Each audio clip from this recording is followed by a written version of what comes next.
Hát này này.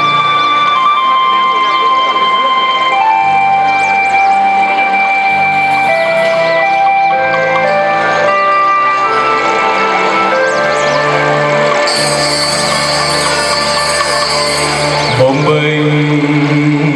bềnh mây trắng thấm thoáng lưu nhô cây,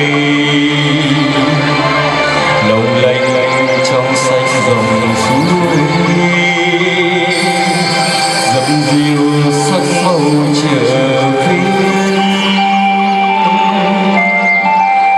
ngọt ngào cành lê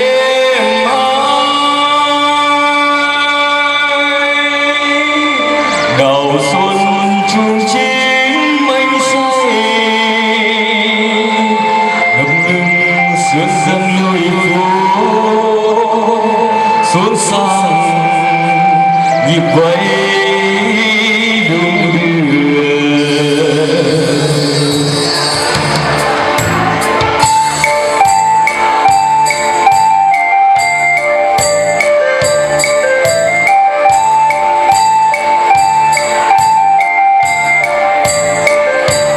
Vang tiếng kèn chàng trai xuống chợ hẹn gặp ai mà sao vui thế,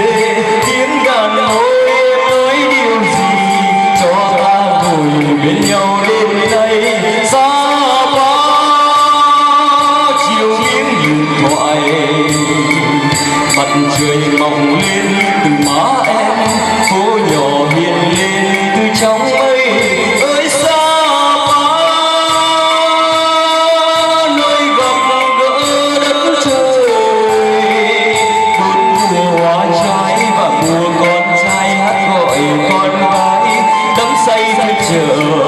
anh về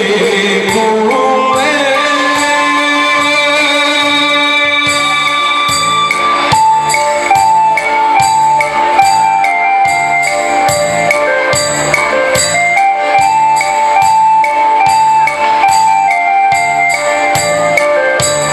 Vang tiếng kèn chàng trai xuống chợ hẹn gặp ai